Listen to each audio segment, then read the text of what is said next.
What is InHerSight? How is it helping women in the workplace?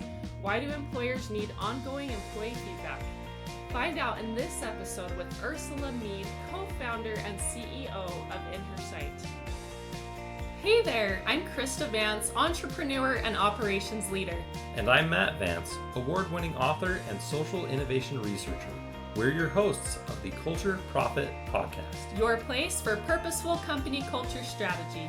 Learn from HR pros, executives, and thought leaders how to prioritize profits by prioritizing people. This episode is sponsored by Mobrium, the best friend of forward-thinking HR leaders, helping you strengthen your employer reputation as a reflection of your real culture. Learn more at mobrium.com. Thanks for being here with us. Today we're talking about supporting women in the workplace, employee reviews, and the story behind InHerSight, the largest employee review site specifically for women. Joining us today from North Carolina is Ursula Mead, co-founder and CEO of InHerSight. Thanks for joining us, Ursula. I'm excited to be here. So a little more about Ursula. Ursula Mead is co-founder and CEO of InHerSight, the largest and most intersectional company reviews platform for women. Since the platform was founded in 2015, Ursula has been at the forefront of workplace equity work, ensuring InHerSight collects ratings across the metrics that reflect the priorities of professional women. Millions of job seekers leverage InHerSight's data and content to find companies that align with their values and support their needs at different stages of their lives and careers. Very cool. It's such an amazing idea to start this, almost a decade ago. And we'd love to hear a little bit more about you and InHerSight as well. Maybe you can tell us what InHerSight is, and then a little bit about yourself and what you enjoy doing. Absolutely. Yeah, I think your description of the platform covers a lot, but to unpack it a little bit more, InHerSight is a place where women share their collective anonymous insight into what it's like to work at a company across the areas that are significantly more important to women at different stages of their lives and careers. Now, we measure things that in some cases are important to everyone, of course, but that women often have different experiences with, or depending on their different life stage, may or may not be a higher priority. So a good example would be we look at how satisfied women are with their access to equal opportunities or their representation in leadership. And these are some of our advancement metrics that help women assess whether they will feel supported if one of their priorities is career growth and advancing and moving into leadership at a company. We have a lot of other metrics that are focused on things like flexibility or parental leave or remote work that are around more of the schedule or work-life integration side of things that women are often looking for now, especially. We were just looking at our data, and flexibility is the most important metric for working women today. And if you look back 5 or 6 years ago, it wasn't even in the top 5, actually. We've seen a really big jump there. And we also look at things like a sense of belonging or support for diversity. We're often giving women a very tailored lens into a company where they're saying, okay, this is who I am, this is what I bring to the workplace, and I want to make sure that other women like me are getting support across the areas that I care about. So that makes our platform really valuable to early career women who are just getting started and may think they know what they want, but realize later that they're actually looking for something different, and they can keep coming back to InHerSight as an ongoing resource as their lives change and as their priorities shift. That's very impressive. And I'm curious, I've followed InHerSight for a long time. I've read a lot of the research articles that you and your team are producing. It's top-notch, very awesome and insightful information. Tell us more about the data set that you have.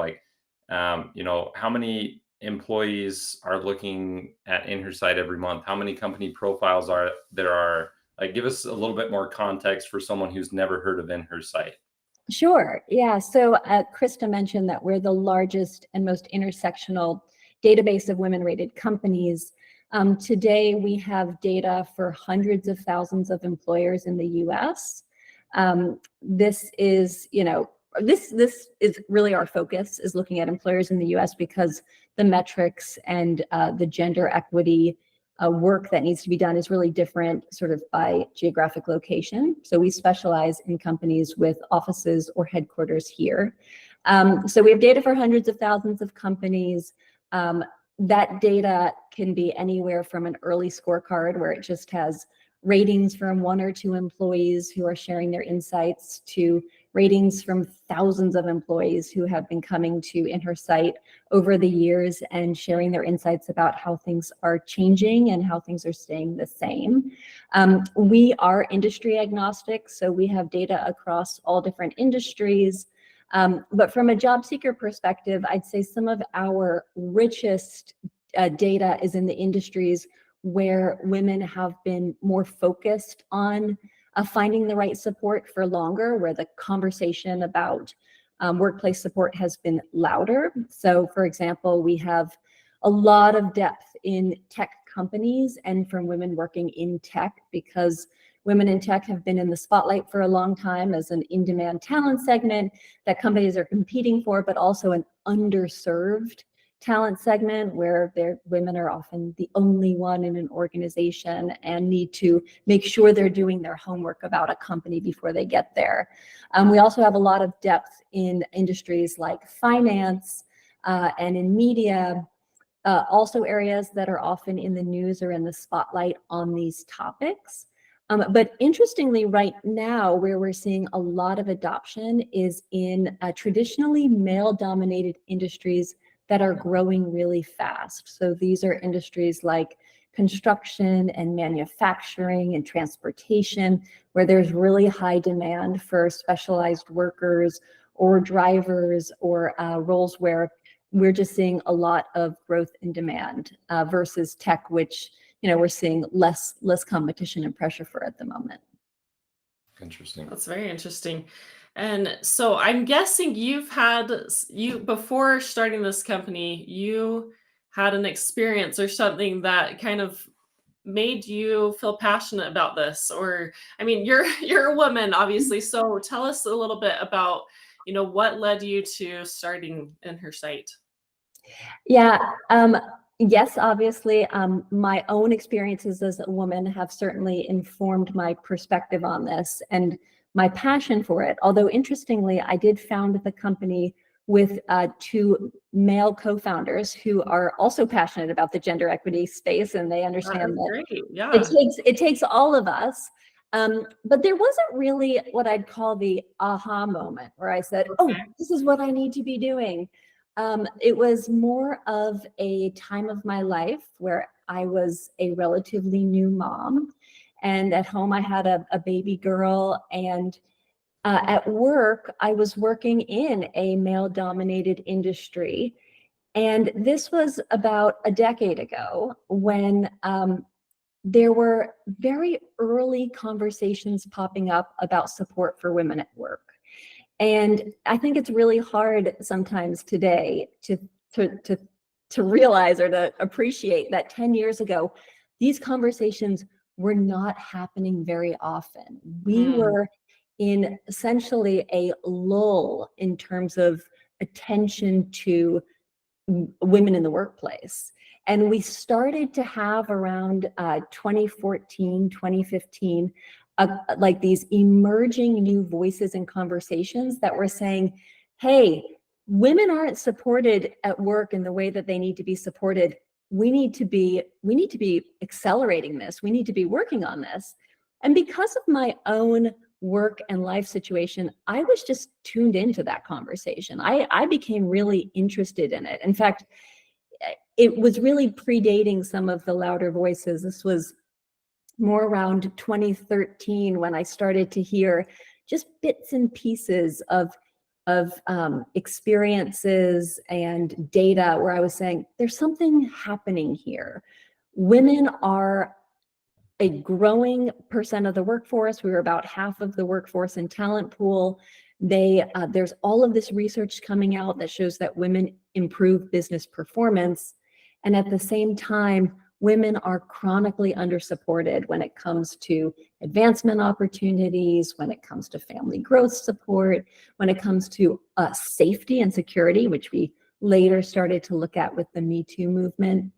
But all of these things were sort of brewing in the early stages, and I was just listening. I was paying attention in a way that I hadn't before because I hadn't been a working mom in financial tech.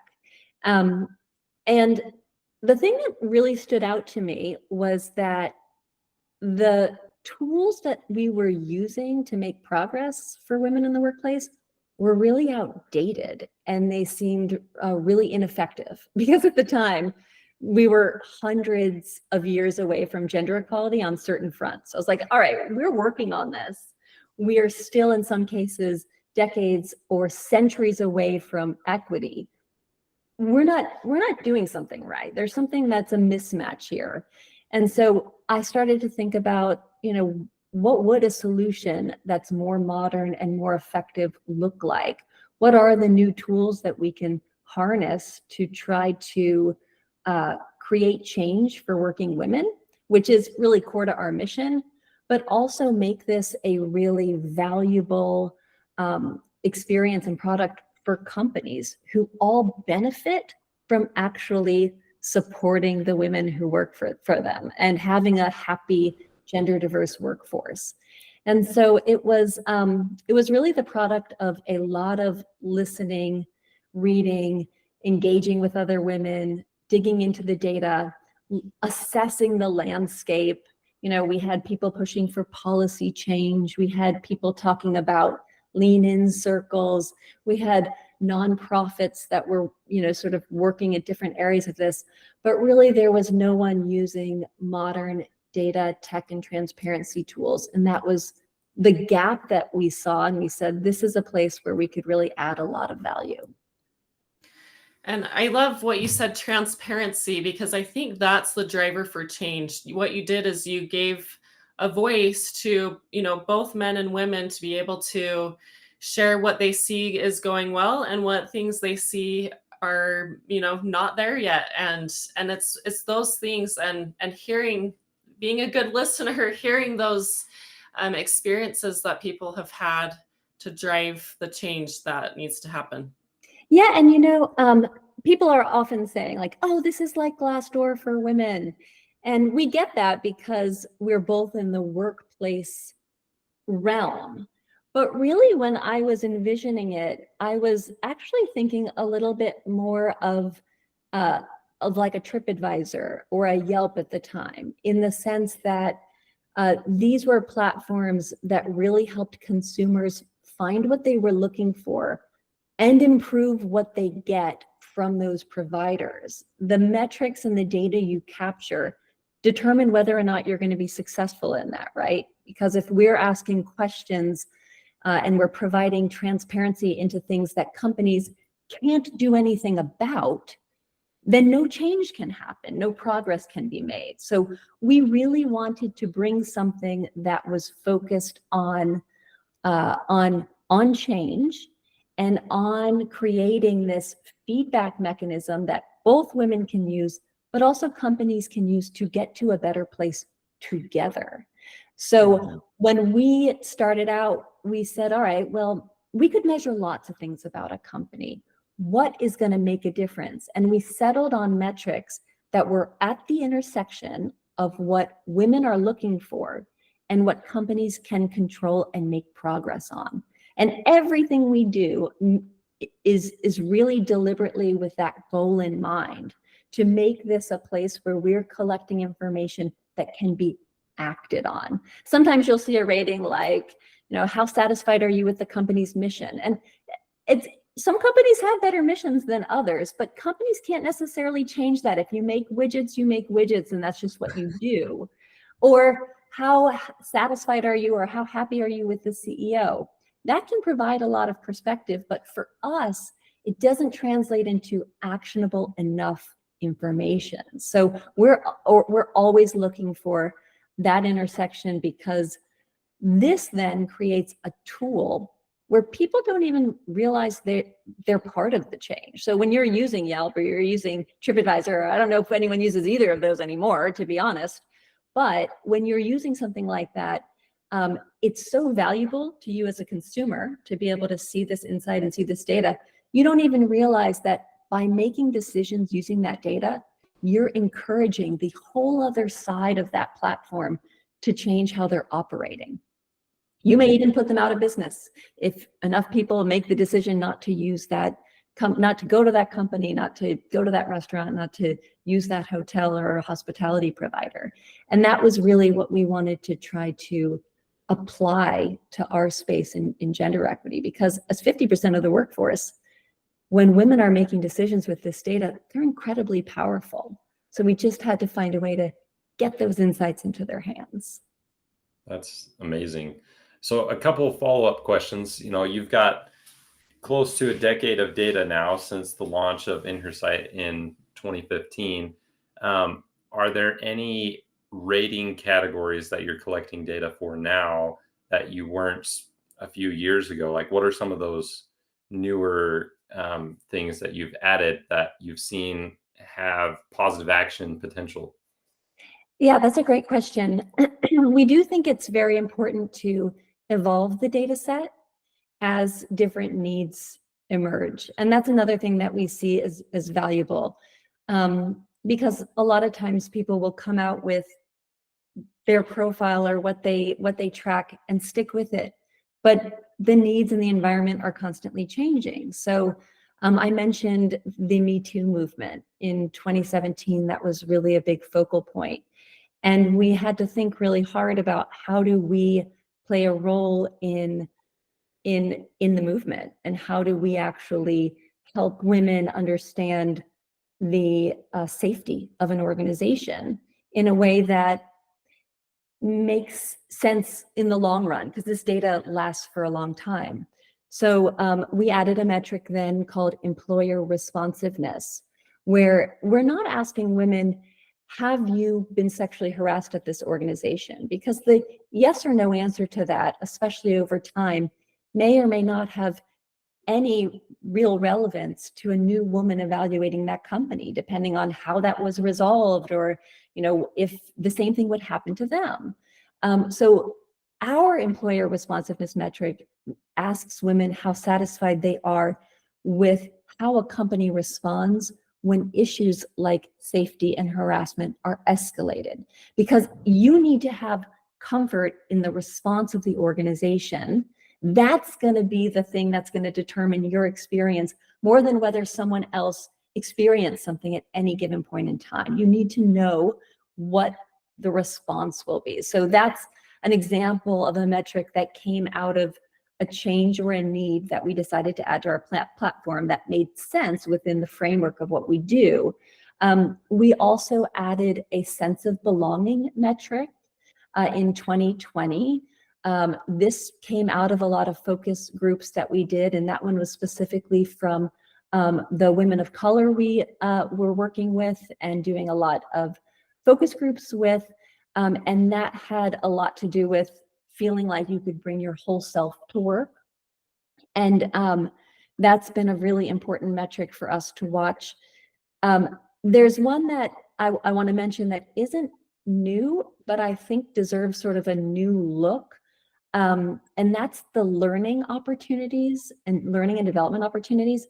That is a metric we've had for a long time, but that one is one that we have seen, and like flexibility and flexible work hours, just jump to the top of importance because of, again, the changing environment where we see that, learning and development has been important, but when you're in like a hybrid work situation and opportunities for that have changed in their forms and their frequency, we're seeing a higher and higher demand for companies to explain and showcase how they're going to support your learning and development in this sort of more fluid workplace environment that we're in.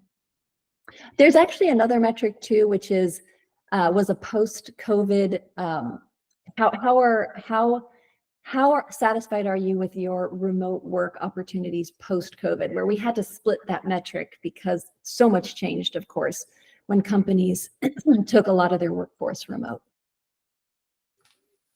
Yeah, so many good things to look for. I think it shows how important feedback is in general, whether it's, receiving this publicly displayed feedback or doing internal surveys, and also asking the right questions that are pertinent to the time and the issues of each year. I mean, COVID really was a huge thing that happened in everyone's lives. And if you just kind of ignore that and continue with your Mhm. usual questions, you're not going to get the feedback that will drive that change.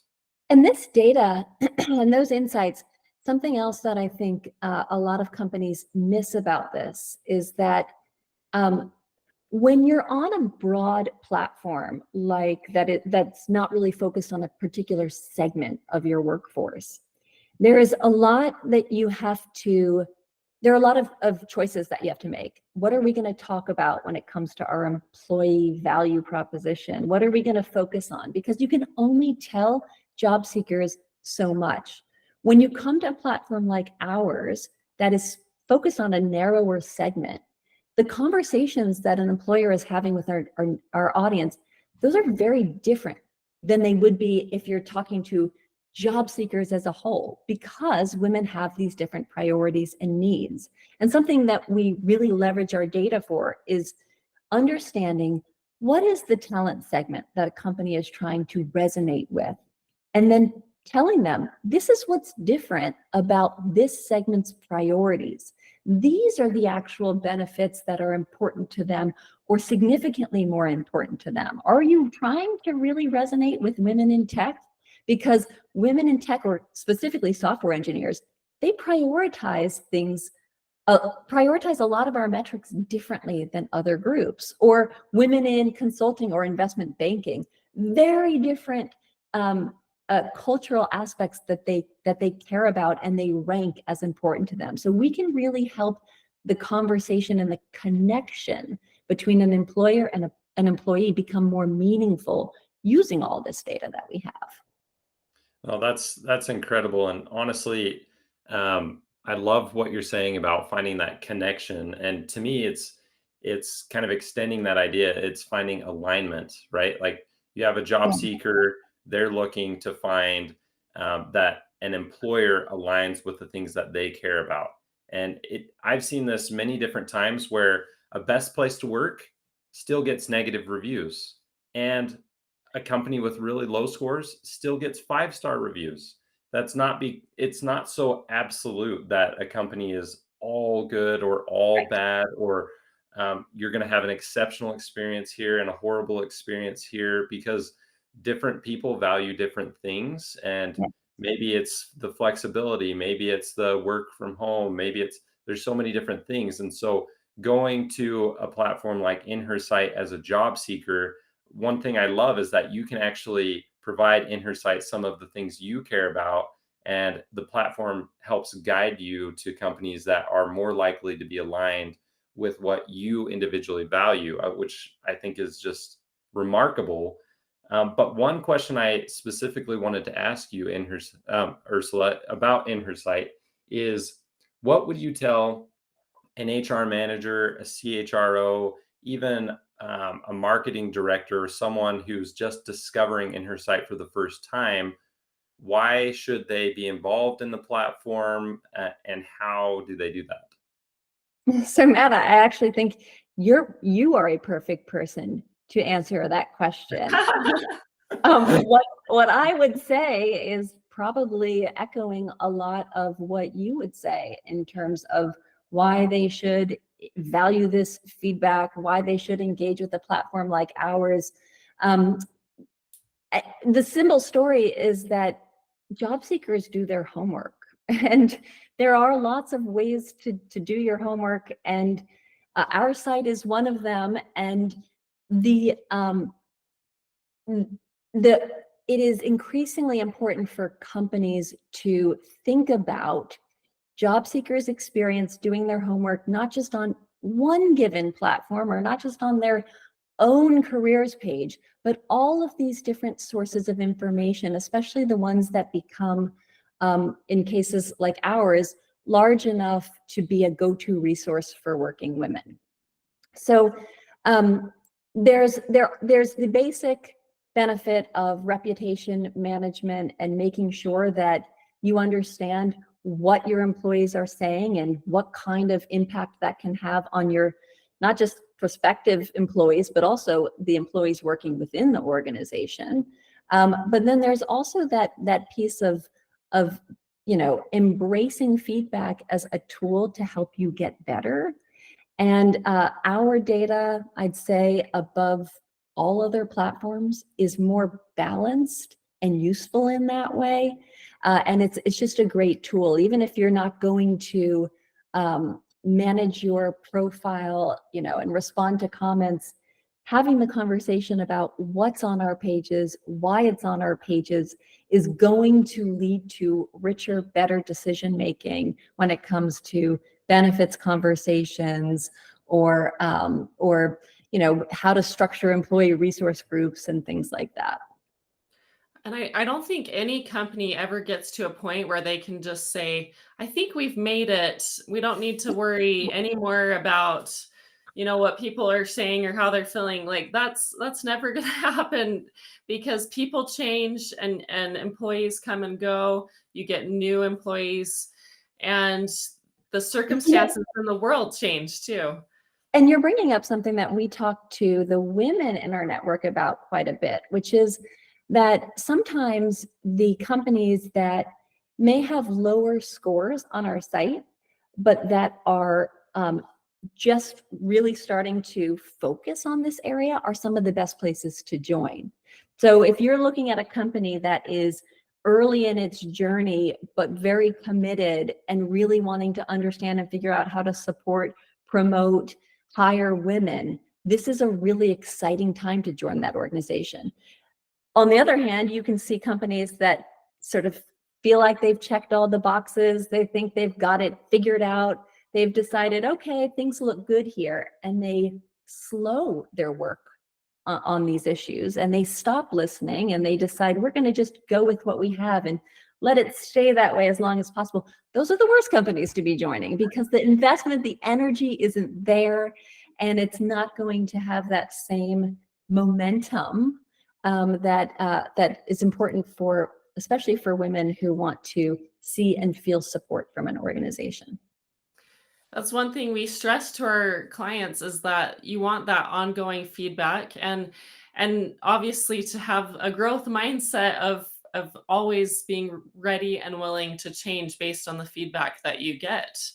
And you said job seekers, they do a lot of homework, which totally makes sense, because they spend a lot of time at work, and it's really tricky to end up at a job and make it that change. It's so much better for employees if the company is able to make changes to fit for them than having employees be hired and then leaving and hired and leaving. It makes a lot more sense to make the company a place where people will want to come, and you get the right employees who want to work for your company, because what your feedback is showing online is showing what kind of people will want to work at that company, and then making it continually that place that they want to work. Absolutely. Yeah. And I was curious, I had a question about just how do men fit in with this platform? What's your opinion around that, and how useful it can be for them? We love when men engage with the platform and use the ratings tool or engage with our editorial features. Even though the vast majority of our users are women, we do see a growing percent of men and allies who prefer to choose companies that care about this. Some of my favorite LinkedIn posts are actually from there's some funny ones from male engineers out there who use our site and talk about why they're using our data to decide where they want to work. That's awesome. And it's great. We love to see that. But we also work with some companies, because we have companies that are all different sizes and in all different industries. Sometimes we're working with companies that are really early stage, and they're coming to us because they want to hire the first woman at the organization. They're looking for their first female hire, and they know it's important. They don't want to end up, with 50 to 100 people and looking around and saying, "Wow, we're doing something wrong here because our gender diversity numbers are so low." And so they're the ones who are going through the ratings process, and they're evaluating themselves through that lens and saying, how are we doing across the things that are important to women? And often we hear, I hadn't thought about this, or we don't have this policy in place. What do we do? Oh gosh, we don't have parental leave yet. And so we get to have these important conversations with them and say, this is something for you to talk about in your profile, in your benefits section. Say, we're an early stage company. We don't have this policy in place yet, but we are looking forward to developing it with our new employees and be a part of that work. So those types of things are all opportunities for awareness, putting yourself in someone else's shoes, thinking about your company through a different lens. But it takes everybody to make this kind of change and do this kind of work. So we encourage men to participate. And you can actually look at our data through a gender lens as well. So that I mentioned that our scorecards have a lot of filters. They have demographic filters. So you can see scores from different perspectives. You can see them from career level, or you can see them from age. You can see them from gender identity. You can see them from race and ethnicity. So that's another way that we also show them sometimes that your perception of things is different than the women in your organization. And that can be eye-opening too for companies to see, wow, men think this is going a lot better than it actually is for the women who are assessing the same metrics. I love that. And, as a guy myself, I've been using the platform for a long time, and on the HR side at 2 different companies, helping the employer that I worked for see that data set for what it is on InHerSight and use it to make meaningful decisions to help improve the overall employee experience. Because you're right, like the guys want to see that everyone is treated well also. And I think that's critically important. So I'm so grateful that we've been able to have this conversation, Ursula. And on a personal note, it's been fun kind of continuing this conversation over the years as we've been able to connect on feedback, employee feedback, and talking about different ways of collecting and refining that feedback through different new mechanisms. I love some of those new scores and rating metrics that you've added over the years. It makes a lot of sense. And that gives me so much even more confidence that InHerSight will continue to be the platform leading the way in the future because of the outlook that you and your team takes to evolving and growing and being the innovator in this space. So any final words before we wrap up? I don't think so, except that the evolution and the changes of the platform that you described, those also come from people like you and the employers that we work for. We hear from women a lot about what they need and what they want, and we incorporate that. But you have also been a really great source of feedback for us in those organizations, because it is the people like you who understand the value of this type of reviews data that help make the products that we're working on better. So we appreciate that. Well, thanks, Ursula. So if you're listening to this episode and you feel like you don't have anywhere you can improve, think again, right?